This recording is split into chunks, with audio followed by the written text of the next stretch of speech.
We are live. Welcome back, everyone, to the Runeterra show. We've got some special guests, whose names I should update. We got Card Gamer and not Henneke. Not Henneke. Do you guys want to give a quick intro of who you are for anyone that maybe doesn't know for some reason? The community is so small, I just always assume that everyone knows that everyone. But we have, I guess I'll do it. We have Prodigy, our latest seasonal winner. Congrats again, by the way. Thank you. Very impressive. We have Card Gamer, winner of my heart and all other things, along with myself, Kever, and Jason Stational. What's up, guys? So man, patch day, hey, go. Oh, I thought you said oh. Yeah, no, I mean, I had to open the patch note. There's just so many things. Like, I don't know, it's been like, what, 12 hours? And those changes are big. It's like a lot of mana cost changes. And to me, those are the ones that need like extensive testing. Like whenever like a card like get decreased by a mana point, it changes the whole, like, it's basically not the same card anymore. So like you need to just reassess everything. And there's like so many of them. Well, not that many, but like a lot of them, like the previous nerf, now they unnerf, and like got like cost changes, like Aftershock, I think is like huge. Like it's basically like get excited now. It doesn't go face, but kills landmark. Like killing landmark is good. So like a lot of changes. So like I have the patch note open, and I'm still like trying to like soak it all in because it's a lot of things, and we only have 2 weeks to figure it out. And I don't know. 2 weeks doesn't feel like a lot, but I'm sure the meta should be defined by like a week and a half from now. Like there's already like a couple top decks that are rising through the top. Yep. Yeah, the Aftershock one, I didn't realize it didn't go face anymore. I was like, this card is busted. Doesn't go face, but it pumped Tribeams. Like yeah, but then Ezreal got nerfed also. That was I wanted it to go face. But... I don't care about Ezreal. Like 6, 8, man, whatever. I guess it doesn't even play Ezreal anymore, right? It just plays Caitlyn? Was it it was Caitlyn Ezreal. Yeah. Maybe they go back to Caitlyn Driven. I don't think so. But like you can still play Caitlyn Ezreal. I think functionally that deck, like the Ezreal nerf was not for that deck. I think that deck still like basically is the same deck as before. It's not weaker because of the Ezreal nerf. But there's like a couple other Ezreal deck that for sure. Kind of what I played in the seasonal, which was Shellfolk with Ezreal. Like the 6 to 8 in that deck is a big changes, but in Tribeam I don't think it's felt at all. Yeah, because the deck's just full of like spells and things that target. It takes time. It's a control deck. You go to the late game, 6, 8, whatever. Yeah, I thought are we calling it the Cephalopod deck? Was it Ezreal Annie deck? Yeah, it's basically it's TF Annie. Yeah, Bilgewater Rex or whatever you want to. Yeah, is that just the new Tribeam now? I mean, it functions a bit differently from Tribeam. It carries over a lot of the like flock game plan that you have, but this deck plays a lot more into Tibulk and Rex, which playing into Tibulk 1 just lets you scale a bit better than Tribeam at the expense of some of the tempo plays like the Tribeam. And it also gives you the access to the board wipe, which is something that Tribeam doesn't really get to do in exchange for, having those tempo plays with Caitlyn with Tribeam. Like this deck, like I was playing a lot of it today, and if you don't draw Conservatory, you don't win. Like Rex isn't enough of a finisher on his own, I think, and so like you have to draw Conservatory, and so I had plenty of games where I was down to like 15 cards in my deck and didn't draw one. It's basically your Tribeam that's less. It's less of a bad top deck in a late game. I would say like you can top deck the landmark. You're happy. Well, top decking Tribeams feels pretty bad, but usually you would need a Tribeam to like push through at some point in a game. Usually with those decks, so it's kind of the same argument. Yeah. I'd feel like. I like that deck though. I need to put some times on it, but definitely is tie bulk focused. Like you need to draw that card. Yeah. So like every other card you're running is kind of poop without it. I mean I don't know if that's necessarily true. That deck specifically is like the one that I've played so far from the patch, and I definitely won some games without it. Your deck feels turbocharged with it. Don't get me wrong. But like I just want to mirror where my opponent got like 2 of the landmarks down and I had none, and like we went pretty late, and I just kind of like out tempoed them and like chip damaged them away. You know, maybe they made some mistakes with like how they played it or whatever. But I got there. Yeah, I Rexed them. It was also pretty good. How about before talking buff, we talk nerfs, because there's less nerf than buffs, and I think those are the one that like affects the metagame. Like any Thrall enjoyer here, like anybody still like that? I was a Thrall enjoyer, you know. Yeah, I'll teach you. I like Thralls when it wasn't cool. Okay, I'm always like I like the decks when they're like not popular. Like I was playing a Irelia last season, for fuck's sake. I was playing Thralls like 3 seasons ago when it like wasn't that good. I'm always hating on the things that are good. Yeah, I mean, yeah, go ahead. The Demacia nerfs are like also really big. Yeah, they're insanely huge. Like the Bright Steel. My favorite changes is the Petricide Broadwing one. Yeah. I think that's like a great changes for the card without actively killing it. Bright Steel on the other end is like, that's it's aggressive. It feels pretty bad to be running it right now. I don't know if it's still good. Like maybe get a guy's opinion on that, but that card feels poop now. Is it 2-1? 2-1, maybe it's a 1 of. I don't think it's ever more than a 1 copy. That makes sense. I buy that. But, yeah, I agree. Yeah, Broadwing is just oppressive because you play it on 2 and then you just pass and you dare your opponent to play. You're having fun too. Right, and you could even develop another. Like if you have the attack token on 3, you could develop Broadwing, play another challenger, and pass again and say I'm 2 or 3 wide. Jason, are you strumming over there? Oh, can you hear that? Yeah, we hear a bit of a. Might be. But, yeah, no problem. I think they were good nerfs overall. Any other nerfs like you feel like you think is like a good direction? I think the Zenith Blade change may have been a bit too much. It's probably hard to put Zenith Blade in a good spot, but so here's the issue, right? There were like 2 decks that could really ever play Zenith Blade, Lee Sin and Pantheon, and Pantheon was still very good, of course. It wasn't the happiest, I would say, with where the meta was shifting, but it was still it deserved a hit. It deserved a hit. It definitely deserved a hit, right? But like this Zenith Blade change plus the other Demacia changes is like, how are you supposed to play the decks anymore? And like, how are you supposed to play Targon and Lee Sin without a Felios now?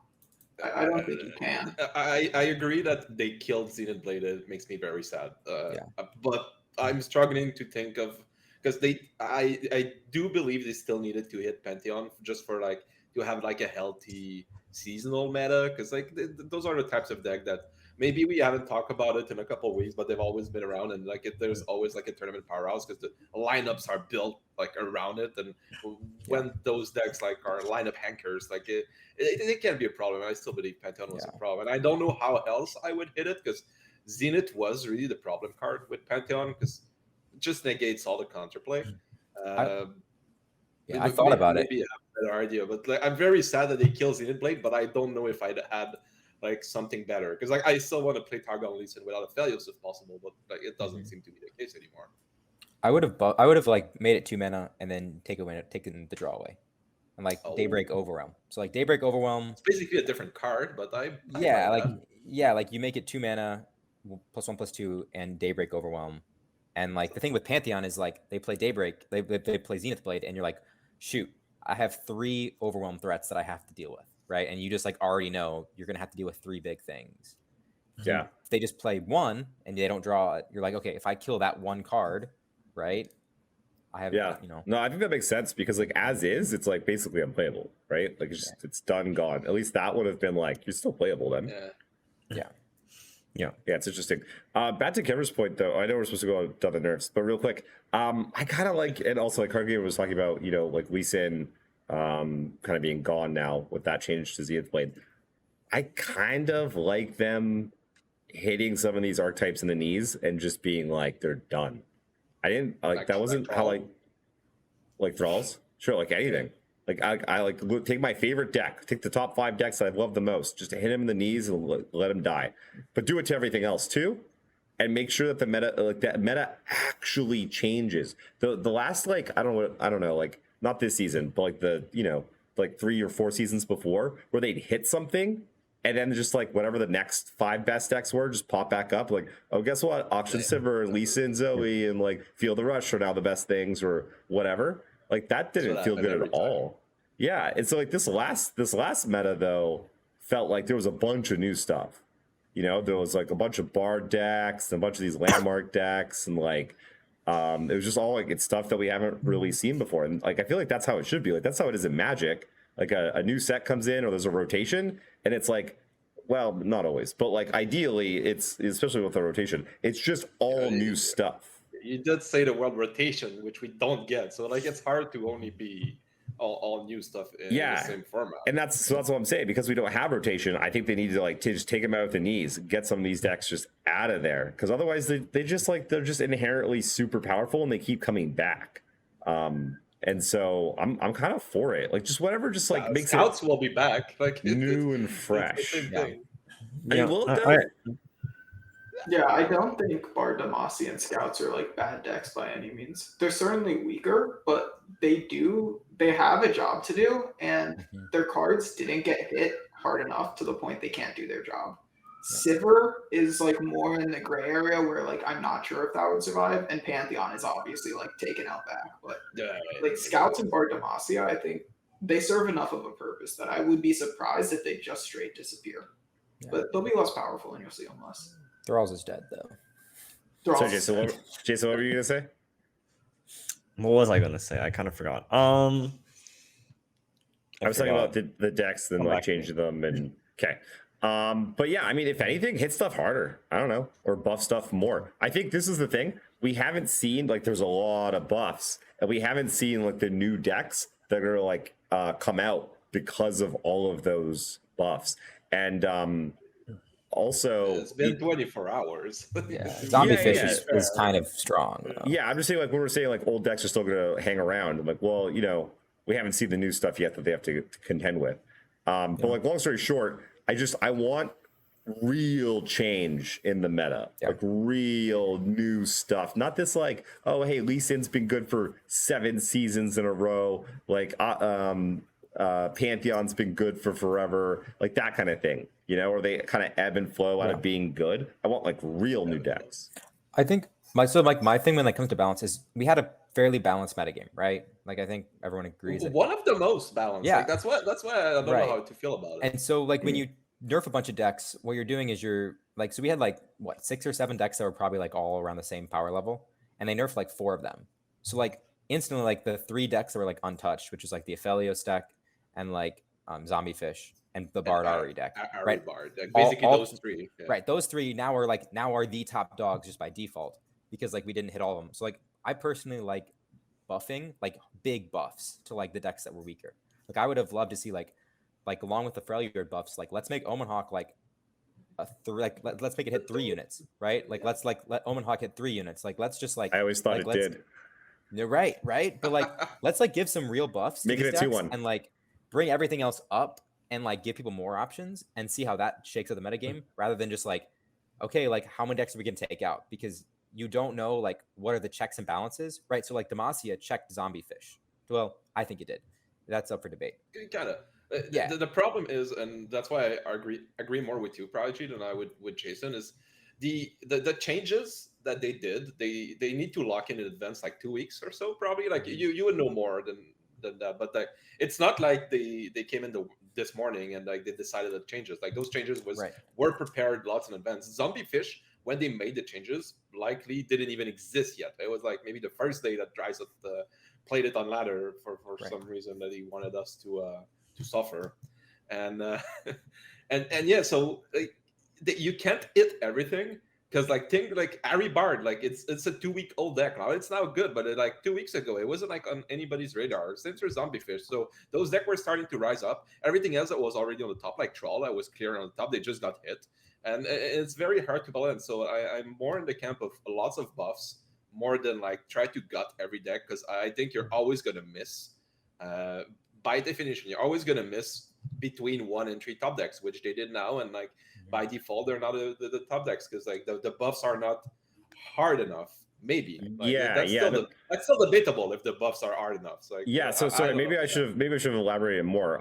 because I like the buffs too, and then we have a lot of buffs here. But what I was trying to get at was just that I want totally new decks, and I agree with Prodigy and you that like buffing other things is also how we get there. Because you're right, if we just nerf stuff, like it's also kind of like unexciting for the game a little bit, right? Okay, Jason, go.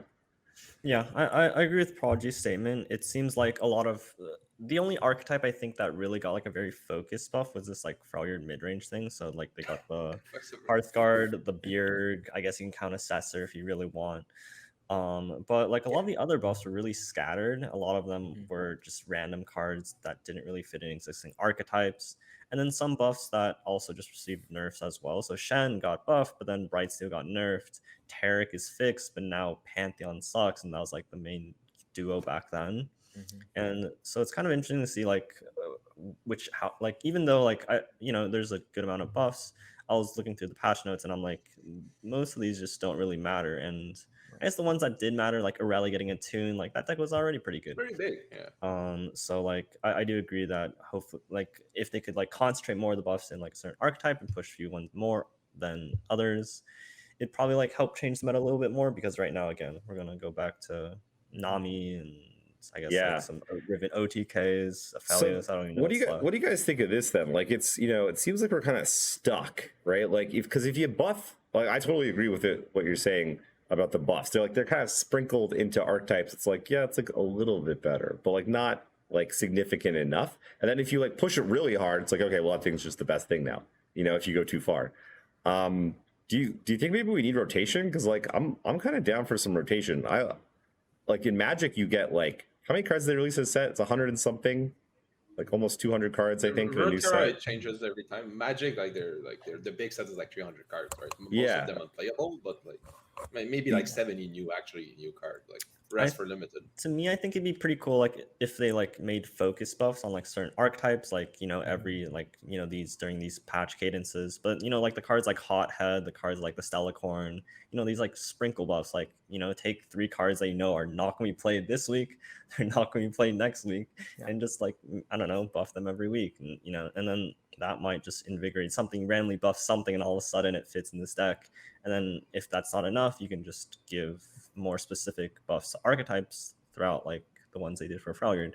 Could be a little bit more interesting. I don't know, because a lot of the buffs right now are just a little bit mediocre, but definitely did hit some things that are pretty good. But again, those decks are already okay-ish, so we'll see. If you go ahead. Go ahead. I would say I'm in the camp. Sorry, I'm in the camp of actually overbuffing stuff. Like if we do it more often, and if we do like changes more often, I'm totally fine with them actually looking through like a tier list or whatever, like they did. Like they just hit the top decks. They go like to the tier 2, tier 3 kind of decks where they have like a medium win rate, and they actually buff the shit out of them. And like maybe it won't become tier 1, but for sure it'll be better if it was already an existing deck. I'm fine with them over buffing it and then correcting it, kind of exactly what they did with Quicksand. Quicksand was not that good of a card. I didn't like playing Quicksand in those decks, and suddenly it was the best Shurima card ever. Everybody's playing 2-3 Quicksand, and now like they railed it back a little, and I'm more into doing this than right away with rotation. But I do think that the card game leads itself to a rotation at some point, just like by definition. That's not why there's just too many cards. So like yes, we will get a rotation at some point, I would believe, but I don't think it's still needed. I still just with new cards we're getting enough of new stuff. But yeah, rotation is fine. I just don't think we need to go into it right now. Yeah, I mean, like Quicksand's a great example. The other one's like Vanguard Sergeant, right? Like you take a card and you just make it busted, but it's a card that's not played before, and it's in like a way that's like it doesn't define an archetype. You just make a card powerful, and then you say figure it out, right? And so Quicksand birthed like the San Diego deck. Like it made Mono Shurima like actually able to play defense. Like it did a lot of things for a lot of decks, and like a lot of it was like, okay, this card is definitely really strong. How do we like make new decks that can benefit from that? And like Vanguard Sergeant was the same way. It's like, okay, like we're gonna play more board-based Demacia, right? We're gonna like, and then they bring it back over time. But I like creating these like 1 or 2 like really powerful cards, like Reckoning. Like let's say we just like made Reckoning like 5, like we gave Reckoning a buff for like 5 mana. Five mana. Let's go crazy with it. I don't know. Right? Like we just like make these really powerful cards But like then it's like, okay, how do you play around this, right? And how do you use this well? You're not afraid though that you're gonna make something just ridiculously OP, like an Ari Kennen or an Ari Ezreal type, like just like, you play this or you lose kind of thing? Because that's the problem, I think. Because best of one ladder is so fucking shit. I don't necessarily agree, because like we just had like a very, very diverse metagame, but people were still complaining, oh, Troll is too good, or like. And if I just think back to the Ari Kennen metagame, like Ari Kennen was clearly the strongest deck, but it was not like everybody was playing it. There was counters, and there was like, yes, we had it was tough to play though, right? It's because it was tough to play, but I don't think it's bad having a clear, best defined deck for a metagame, as long as we keep changing things. Like as long as we're more. The Ari Kennen one was really active. weird because like at the lower levels, a lot of people out there didn't play it or weren't good enough, like played it poorly, so they would lose. But it was interesting though, because like it should have been a metagame where people were like pitchforks up in arms, because like the top of the ladder was like 19 out of 20 Ari Kennen decks, like just like insane, and people were just printing LP. Everyone printed LP, and maybe people were. I don't know. We were having a freaking heyday, so I wasn't really paying attention. But I didn't think so. It didn't seem like really terrible, but like it definitely didn't seem like a healthy metagame. So yeah, it's interesting your point about like people were still complaining about Thralls, even though the metagame is like balanced. Metagame was more healthy. Like I don't think a health of a metagame is necessarily a good a good thing to look at to know if people are gonna actually enjoy it. Because like a healthy metagame, sometimes like you're overwhelmed with choices. There's just so many things you can play. Like so people sometimes want to be more focused, like have a clear best target. Not because they mainly want to play them themselves, but because they know what they're gonna play against. They can tweak their deck. They can play a deck that they feel strong. I don't know. My main point, maybe Ari Kennen wasn't a good example, is that having a clear best deck isn't necessarily a bad thing. It's just, if it's a clear best deck for too long and nothing is on about it, now we're starting to get into like a problem territory. But, yeah. Ari Kennen was not like top dog for too long. Like if we just take that example, it was fine. It was I think season. This translates over from Magic as well. A perfectly balanced metagame is not actually the best. Like a lot of times that sucks. If you're just flipping coins, that happens in Magic. So there'll be 3 decks, and like A beats B and B beats C and C beats A, and it's just like, oh, what did I queue into? Okay, I win or I lose. That sucks. The best metagames are ones where it's like, this deck's the best, and it's like, oh, I found a deck that beats that. It's that deck's the best, and then another deck, and it like kind of like evolves. And we have that sometimes in Runeterra. Like I think last season was kind of like that, right? Everyone kept like trying new things, and different things would kind of bubble up and be like, the hotness week after week. Those are the kind of fun ones, right? When you like get to try out new decks and find new things to like attack the metagame from a new angle. Yeah, and like that meta was defined by Pantheon and Aphelios. We had 2 decks that were very strong, and then we had a lot of other decks that were like also very strong, and like you could target different things, right? I thought it was a pretty good metagame overall. But which one? Agreed. The last one, like the last seasonal, right? Because Pantheon and Aphelios were really strong, but in tournaments, those decks did not like dominate at like the highest level because they were targeted or taken out or whatever. Their tournaments is always a different beast for they just did okay balance purposes, but yeah. I have good news actually. Apparently, we are getting best of 3 ladder. Wait, what? What do you mean? I have bribed Dave, and now we will have best of 3 ladder. What is this? Is this a scoop? Where is your source? I just really wanted to gauge everyone's reaction. I got nothing. Okay. I'm like, calm down. I think it's crazy. I want it. I want it so bad. You're Jay Bader, man. Yeah. Okay, let's dive into like what have people like actually seen? What do people think is good right out of the gate?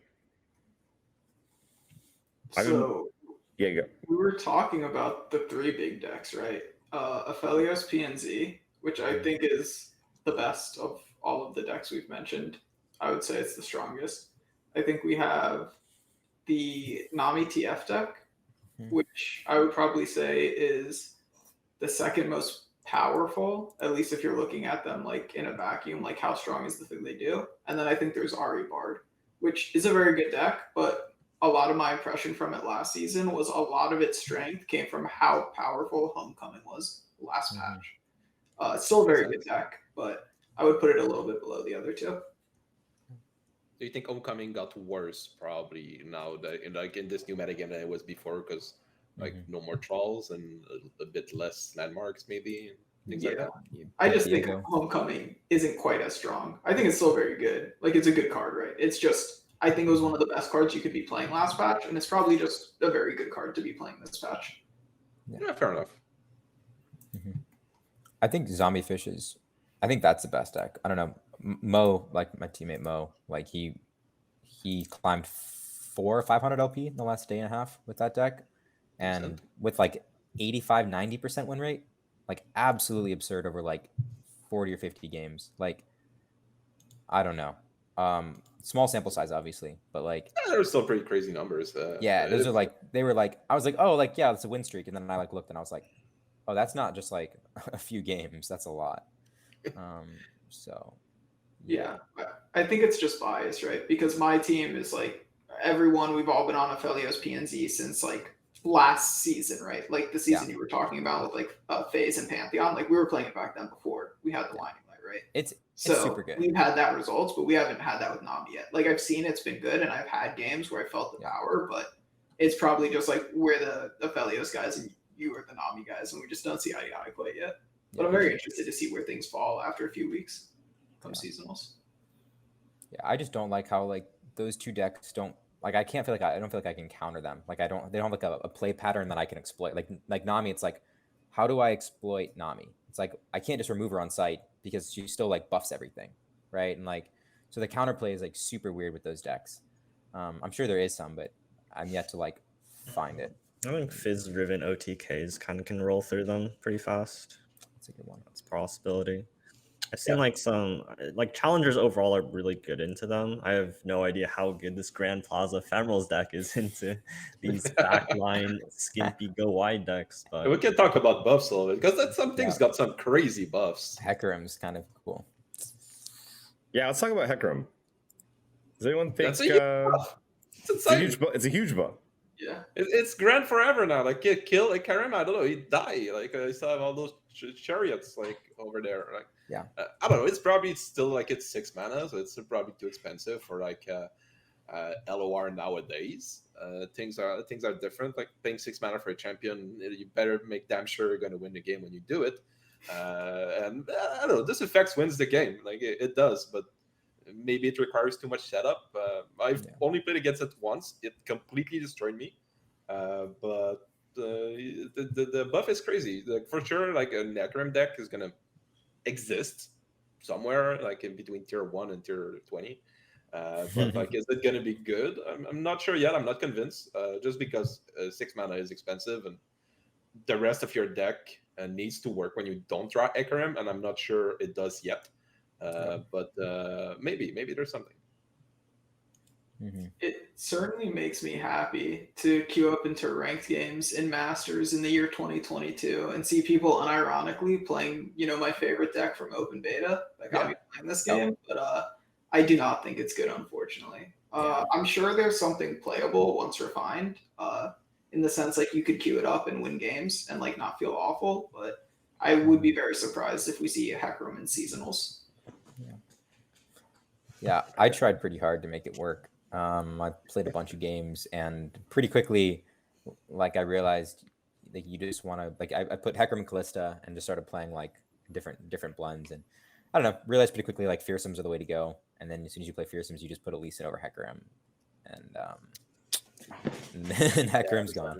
How about Irelia? Because that is just a straight buff, nothing short of making Irelia better than it was. It's not like nothing is worse. Everything is just the same plus something on top. So like, are we going back to Dark Odious time? I always felt like Irelia was a totally fine tournament choice, and on ladder it's kind of weird.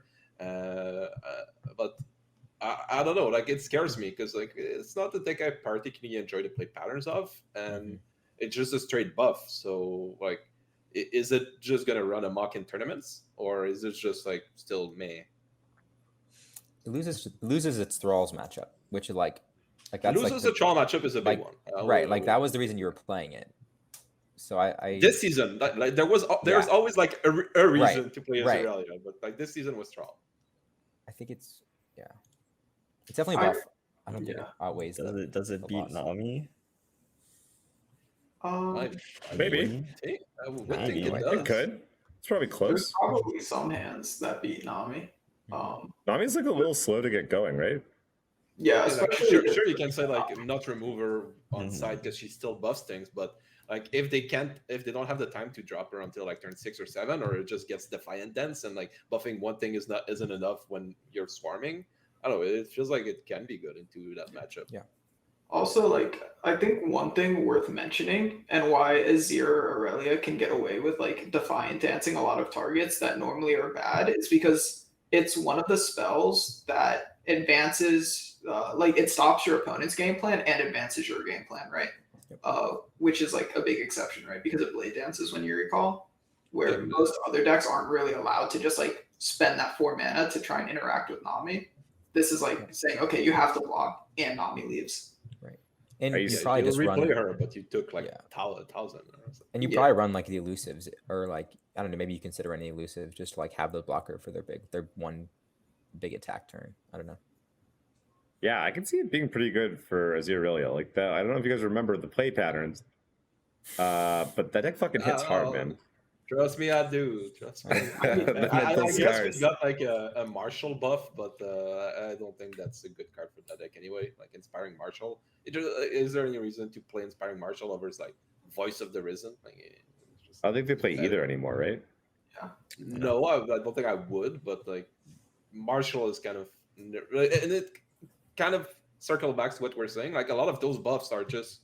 They took meh cards and buffed them into still kind of meh cards. And, like we say, like 40 is a big numbers, but a lot of those buffs are just kind of irrelevant, or they're just buffs to Tellstones, which I am fine with. But like 3 of those buffs, they're just like Tellstones buff, because I'm not going to put Yordle Contraption.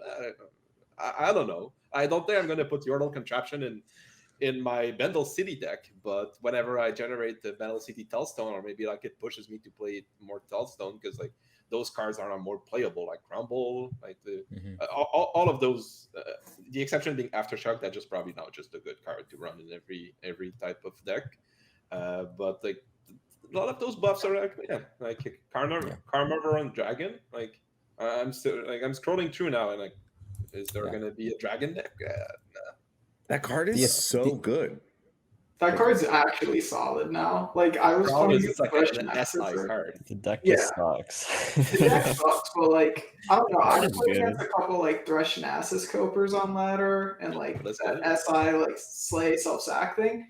And like they just play a 5/5 fearsome on 4. Like that's annoying. I'll tell you that much. Like that is not easy to deal with. The assessor change for Ash LeBlanc is definitely big. I think the deck's just not in the right place in terms of metagame, but I played some games with it, and that deck feels a lot better to play now. They buff like 20 cards from that deck. Like everything is buffed. Yeah, well, and you play Revna now too. I'm playing like 1 Revna, but like sure, makes sense. And like your units just like you start playing like 8/9 like 2-drops, and like you're like there's some games where I'm just like, by the way, here's like 3 6/6s for 1 mana each, or whatever. Like it's kind of crazy how big the guys get. They buffed a lot of Frailer thing, and like sure, Ash is like a natural fit, but the champion itself and the strategy itself just hasn't been good in the past year. Yeah, I saw some Plunder players on the side of some of the Freljord buffs too. It's like a flip GP on like 5 or 6. I'm sure it blows up some things too. So but if you start playing more Freljord stuff, you stop playing Allegiance, which like it's a cost. Like now the deck is just different, which I mean it's fine. Yeah, the hard part with that deck is always just like limited removal, and like you have a hard time closing out the game in 1 turn, right? You have to like whittle them down. So I see a card, and I have an interesting question for anybody, because I saw some discussion on Twitter about if what they did to Disintegrate is like warranted, or like if it was if it's just like caving into the mobs of people is like, oh, it's not intuitive. Well, while it was consistent with like every other rules that was before then, I don't know which camp I'm on. I'm curious because like Disintegrate just like it is now just straight up worse than it was before. Like maybe mostly corner cases, but I don't know. I've seen people be pretty heated that like maybe they just shouldn't have changed it just because people did not want to put in their homework. I don't know about that. Like, anybody has like a hot take? So I think that Disintegrate is obviously a very good card, but it has a lot of fundamental issues that I've talked about a lot. Issues that cards like Flock and Scorched have. It works a little bit differently, but a lot of like the 2-for-1 aspect. And the regions it ends up having to be paired with, like the cards you have to facilitate this card and draw, just aren't very good. So even though it is a bit annoying and it's very frustrating if you're on the receiving side of the interaction, I don't think it's a problem now. I can see a world in a few releases where we have a lot better ways to utilize Disintegrate. Maybe because like we just have way more card generation in like a Bandle thing, or maybe we get better pings through like a champion or whatever. And it's a problem then. So like now it makes people happy and it prevents issues in the future. Kind of like the Sparklefly change almost in an extent, where it was like they didn't really need to bring it to 3 then with the Nami nerf, but Yumi was coming out, so they did it. I could see something like that, but ultimately I think it didn't really need a change right now. My main concern is basically just because they only changed it because people said, oh, it's not intuitive, while it was consistent with the rest of the rules. If you looked at how Galio worked and how other those types of niche effects works when they like hit barrier, hit lifesteal, hit whatever. And it just like they only changed it because people misunderstood the card, and now they just like nerfed it because of that. And I'm not sure it's a philosophy that I'm super happy with. That we're just like, oh, people are not super that doesn't understand how the card works, so we should make the card how people think. Hold on. What's up? So sorry. So before, when it had barrier, you cast Disintegrate, it would die. Yes, now it doesn't anymore. But if your unit had a life steal and it hit something with barrier, you wouldn't gain the life. That was a glitch. That shouldn't have been there. Yeah, the bearer lifesteal interaction has always worked. The Disintegrate lifesteal interaction wasn't right? Yeah. Because it's always been in the game that when you strike something with barrier, like the instance of damage the unit receives, like the barrier absorbs it all and brings it to 0, right? Yeah, but so it's still procced. It's still procced whatever kind of damage thing. Like if you had like a flip Galio and one of your guy with the Divine Shield on it gets hit, you still get the rally, for example. It's kind of the same thing as Disintegrate, but positive. It's just like now it doesn't work for exactly Disintegrate. I mean, I think like so LOR is a great game, but like it is hard for people to like learn all the rules and like get into it. Like it's a very complex game, and so like this is a card that's like very non-intuitive. And I know like when Disintegrate first came out, like I barriered a card and like I lost. Yeah, you do it like, once, right? You do it once, and like, but like it cost me the game because I like barriers or burst speed. You know, like I played my can't check the eye. Right, I played my Demacia Telestones, like ripped it, and then boom, and I was like, oh well, I'm an idiot, but like concede. Right, and like so imagine for a new player, right? It's just like it's another thing they have to learn, remember, and I don't know, like it's a very frustrating thing that like there are already like plenty of turnoffs in LOR, so like that's like the best way I have. Fair enough. I just wanted some comments on there because people were very mad that it got nerfed, but it's almost irrelevant, but it's still there. There's counterplay now, which I think is kind of healthy too, though, right? Yeah, creating counterplays is never a bad thing. I'm gonna agree on that for sure. Okay, what else? What else has been buffed that looks interesting? Nakotak. You call that interesting? I played already like 50-60 games of Nakotak decks. Let me pull up your Runeterra. They're sorry for anyone that doesn't know what Nakotak. What is that? Definitely not me, by the way. It's the 3 mana. It used to be a 3/3, but now it's a 3 mana 2/4, and it's the transform synergy card. Oh no! God, yeah, I let you play that deck way too long in the team call. That was. I apologize for anyone that was there for that. Hey, we won. I think we won most of those games. It's not viable. It's close. It's They close. also buff Lizard, right? They also buff Lizard. Yeah, So like the Lizard one that doesn't matter, too. but Lizard the has Lizard- impact now. the Lizard doesn't matter. It's so you play PNZ and Vandal, and you get there a lot. Like you timelines with Nakotak, like your units just get out of control. Yeah, like your Like- units get big and you do the thing, but then you still lose the game. No, you win. I like I'm above 50%. It's not a good deck, but it's like above 50% with this deck. Just played Trundle timelines, huh? Yeah, it's a little Prodigy, bit bro, worse. you gotta than be Timeline. you gotta be careful not to like fall into the trap of realizing that like you're playing the deck. You're a seasonal champ now. And you're out there crushing people with this garbage. Like, no, it's fine. It's totally fine. I sent it I to got other 52%. It's great. I sent it to other people. It's close. Just because like all your units transform, they all have impact. Gnar gets absolutely huge. Like you play Chemist on 1, you play Nakotak on 3, you play Gnar on 4. Gnar is a 6/6 quick attack overwhelm, and when he goes back, he's a 5/5 quick attack double impact. Sheesh. Like that combo is insane. Like Nakotak plus Gnar, but like yeah, if you only have Gnar or if you only have Nakotak, I don't know how I feel about that deck. If you have them both, that sounds good. you play 3 Archivists, you get your timelines like almost every game. Like it needs a few more Yeah. things, but it's close. It's close.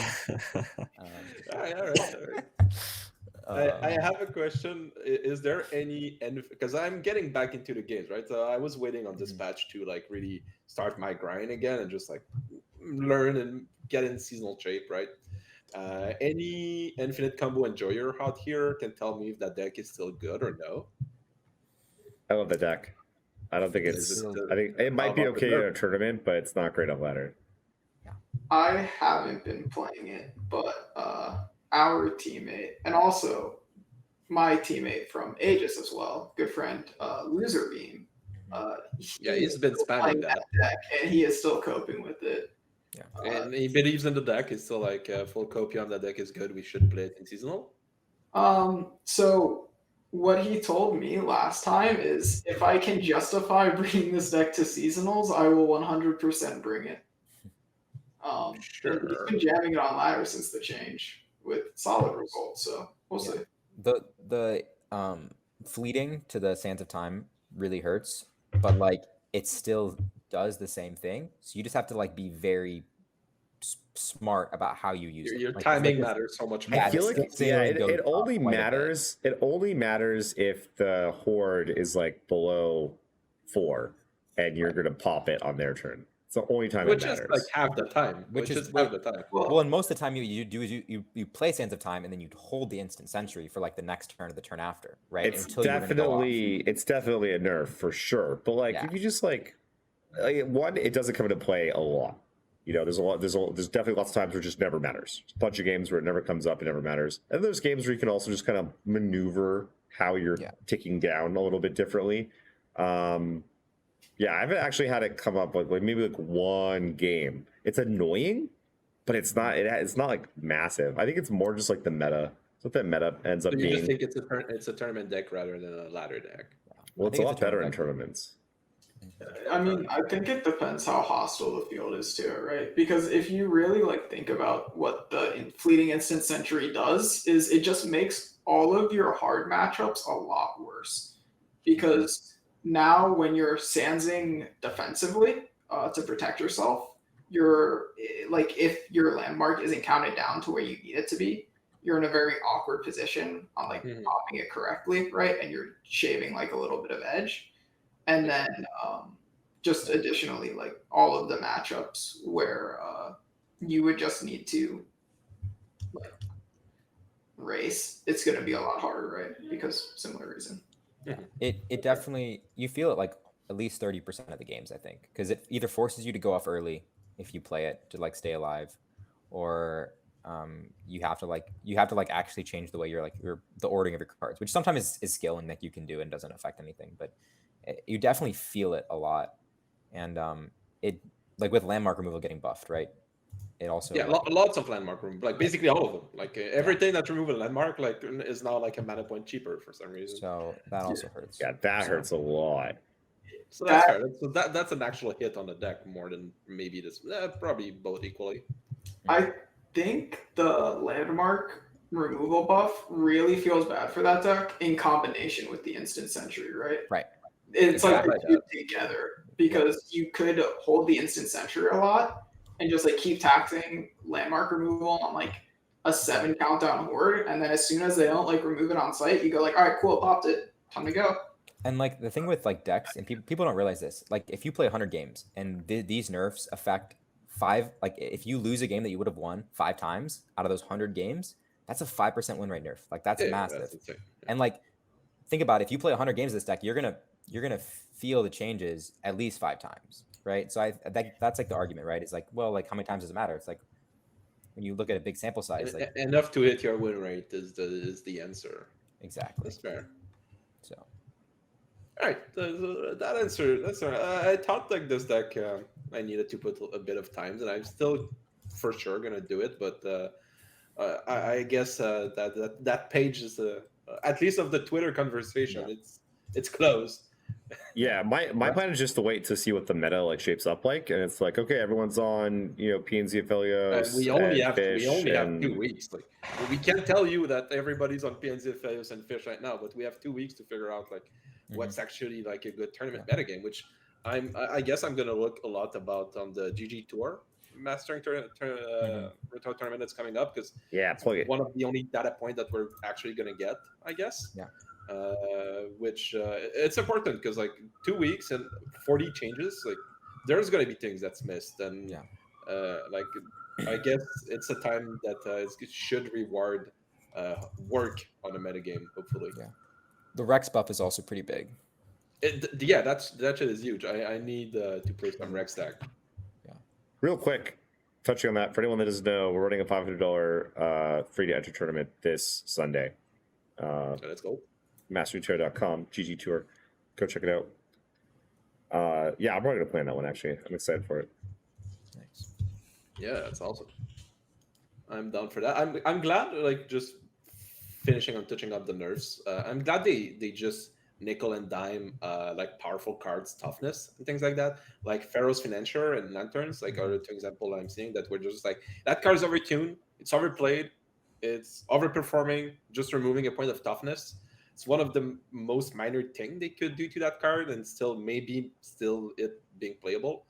So I'm a fan of like this philosophy of when we like hit cards, like we just like remove a couple of points of like whatever it is until like it feels more balanced. And like I'm sad that Lantern got hit because I really liked the Aphelios last season, but like it was deserved. And Pharaoh's Financier even more, like just like every PNC deck was playing that card way too much. Yeah, you can just remove the engines now, which I think is good, right? You can Mystic Shot it, or you can like hit it with 3 damage and they can't Pale Cascade, and like that's really important.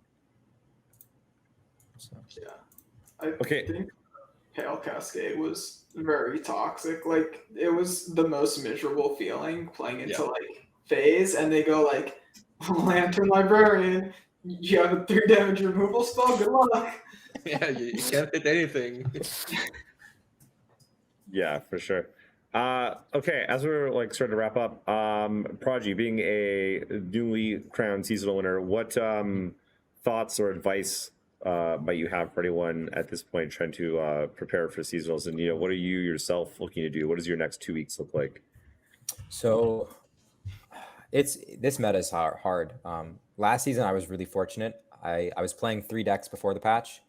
2 of them didn't get hit, and I think the third one I actually didn't get hit either. So like I was able to just like keep my same lineup, and like I actually didn't change patch to patch. I just changed a few cards.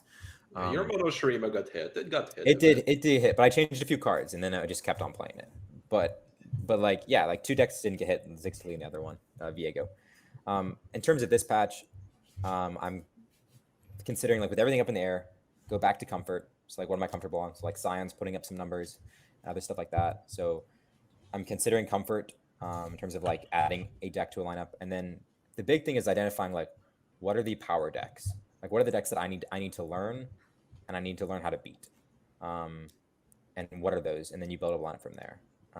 So if it's Zombie Fish, if it's Aphelios like PNZ, we have to identify like these are the strongest decks, and this is how to beat them. I think you have to do that for a tournament. So that's my best advice. and I don't have an answer right now. Got 2 weeks to figure it out. We got 2 weeks to figure it out. And like, okay, so say you do identify the best decks. You know, how hard are you targeting those? You need to have a game plan. I don't think you need to like be targeting them, but you need to know what you're going to do.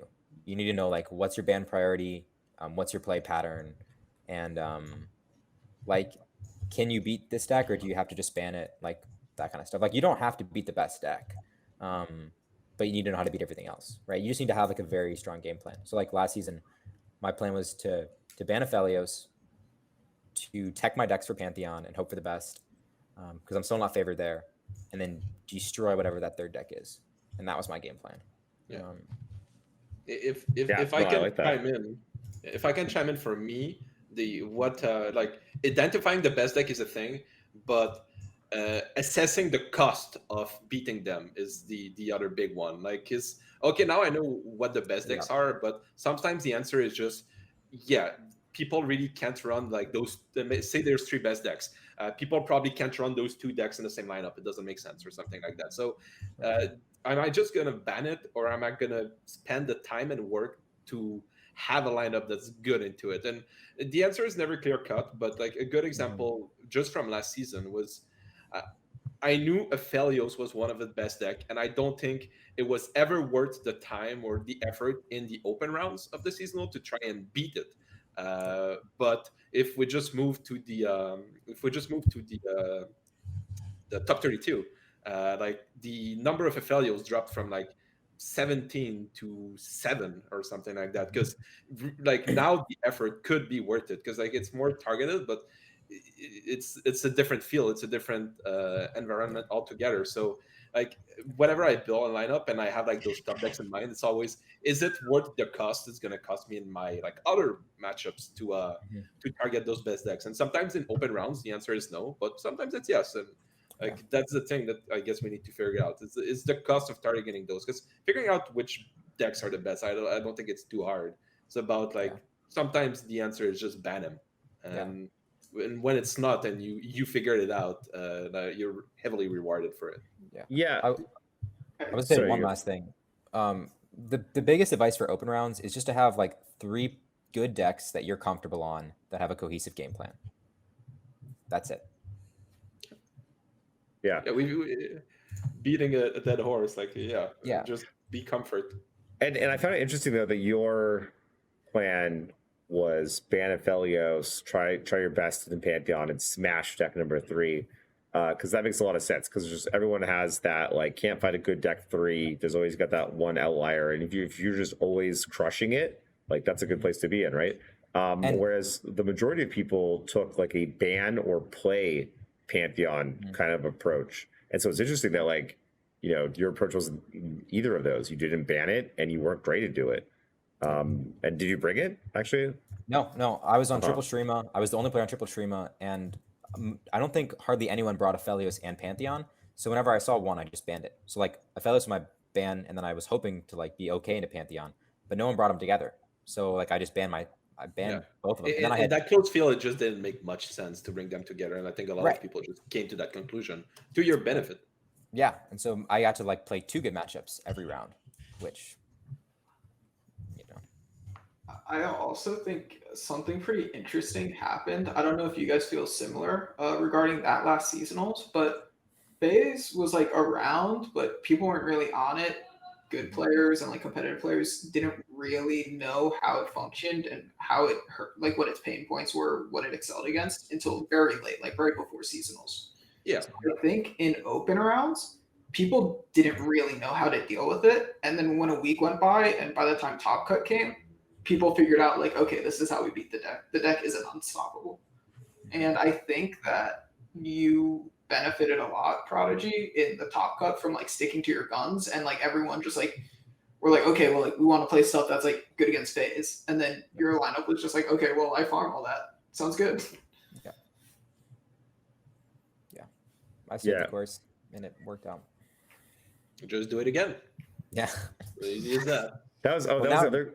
So you can, because now it's their back-to-back days. So if you bring a good lineup in open rounds, you don't need to change it for the next day. By the way, we're sure like we can, and I hate this. Like I love that the seasonals is not the same weekend. For me, it's a plus. I understand it's not the same for everybody, but we can change decks between the open rounds and the top cut, right? Yep. Even if it's only 24 hours. I hate this. I It's despise stupid. this. I'm the type to overthink it. I'm just like, now I'm gonna try to figure out who's my top 32 opponents. Here's like, the thing, though. You're not gonna have enough time by the time. Like, what But time you is know it? I'm What gonna time? tr- What you- time does seasonals end for you? You know I'm gonna try. I know and you're gonna try. But you're gonna suffer though. You're gonna suffer for it. Yes, This because because I hate seasonals that ends at what time for you? Lock myself into Like my 10 deck. p.m.? Yeah, 11? 10, between 10 and 11, yeah.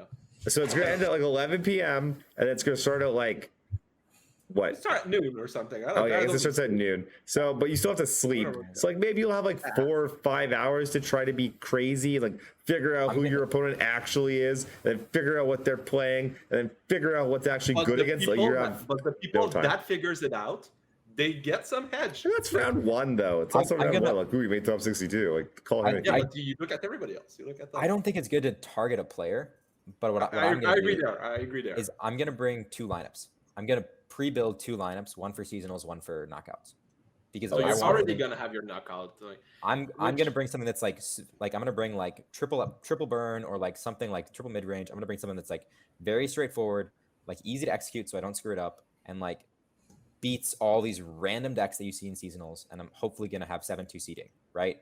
And that's a big deal. So like my strategy is gonna be like bring 3 consistent decks, and then I'm gonna have an actual like tournament lineup for the knockout rounds, and I'm gonna have both of those like that's a ready to go. fine approach. I think it's hard for me because like it really depends on what the field actually is for like a top cut lineup to make sense. And sometimes you can pre-build it and it's gonna make sense. And We've been able to predict what's going to smash We've into the been top able to 32 predict. pretty consistently, right? So yeah, The it's not, dailies are not the nice. craziest thing to do, but just lock me into my open rounds deck. What's the problem? Why don't we? I do agree with you. I just lock it in. Just lock it in and stop all this. Like, look at like Prodigy's getting an edge here for sure, but like, god damn, bro, like this all this extra work you have to do. Like just lock it in. And it also like I don't know, it builds a bit of a story. You know, God forbid anyone does coverage. You could do like, oh, they came in with the 7-2. imagine a now crazy- they're up a against the crazy 9-0. Yeah. Yeah, exactly. Okay, well, it's been about an hour. We should probably start wrapping it up. Does anyone have any thoughts, any decks that are like kind of they're interested in trying out? Any cards they're Any interested in? favorite change? I like Demacia getting hit because fuck Demacia. Yeah, I don't know why. I don't actually hate Demacia that much, but at the same time, like some of those decks are like miserable. Demacia keeps the game honest, man. It does. I don't actually hate Demacia. I hate when there's a bunch of good Demacia decks. Yeah, That's what I'm kind of like. Well, yeah, we can shake on that. I agree. I want like dragons. I don't want like scouts, Pantheon, Sivir, Akshan, like infinite Demacia. I want like, you know, is it good? Is it not good? Zoe Ace sold Demacia, that kind of bullshit. What's your favorite change, Jason? Probably one of the nerfs. Some of the nerfs I was real happy about. I'm happy about like a lot of the nerfs. A lot of those decks I was just like, I'm tired of playing them, I'm tired of seeing them. My favorite buff though is like probably that dragon. I'm like waiting for someone to make a deck with that dragon. I'm like, how's no one seen this card? It does everything. Challenge accepted. Nice. Okay, who's next? I like the dragon buff a lot as well, but my favorite is probably the caretaker revert. It's such a fun card to play with. It's lets you do a lot of really like cool tempo things and like. Are you a Thresh Nasus Coper? I'm not a Thresh Nasus Coper, but you know, if you think about it, like saplings are kind of just like better chompers. So like, if anyone's curious, that card's back to being busted. I threw it in Thresh Nasus, which is probably not where it's at, but that card alone was just like back to being ridiculous again. Yeah, it's real good. I like the Callista buff. I don't know if there's a deck for her, but she feels so much better to play. Wait, there was a Callista buff? Yes, She's a yes. 3/4. She's an actual Oh. champion now. I'm kind of interested in this 3/5 Justice Rider. Don't know if it's actually good now, but I've seen that talk. It's interesting. Justice Rider is a card that puts Flash Bomb whenever yeah. opponent draws a card, right? Yeah. Mm, I like that So what, choice. it got +1/+1? Yep. Plus Well, +1 health. Okay, that's fair enough. That's a big change. Maybe. My favorite change, I think, is just Aftershock. I'm boring. That card is. I think that card is bonkers now. I don't know why we didn't like. Maybe I'm the only one at that camp, but I feel like 3 mana for like 3 damage. It's not the rate. Like Get Excited existed, but discarding a card was something like a deck building choice that you needed to make. You needed to have like discard fodder. Now it's just like you get a clean 3 mana, 3 damage, kill a champion, kill a threat efficiently with your mana. I don't know. It feels like pretty huge to me. But then and I guess above the Tellstone, but who cares? I guess Petricide Broadwing. I'm very glad it got hit without dying. Maybe you could have killed that card. Whatever. I don't care. Bright Steel died for Broadwing sins. Oh yeah, that's for sure. Okay, well, we'll wrap it up there. Thank you, everyone, for tuning in. We'll see you guys again next week. Card Gamer, Prodigy, thank you guys for filling in. Appreciate you. Majin, feel better, bud. He's out sick. Yeah, get some rest, buddy. I'm sure he'll be feeling better next week. And yeah, Sunday, like 9 or 10 a.m. Pacific. I don't know. Check the website. We're gonna have a $500 tournament. It's gonna be a bunch of fun. Let's go. It's one of the few ones that we're gonna have This coming Sunday. this coming Sunday. Yeah, July 3rd. Gotcha. Be there. And then also, if you haven't signed up for the website and all that stuff, like go do that because it's awesome and shit. All right, we'll see you guys later. Peace. Thanks. Peace, guys.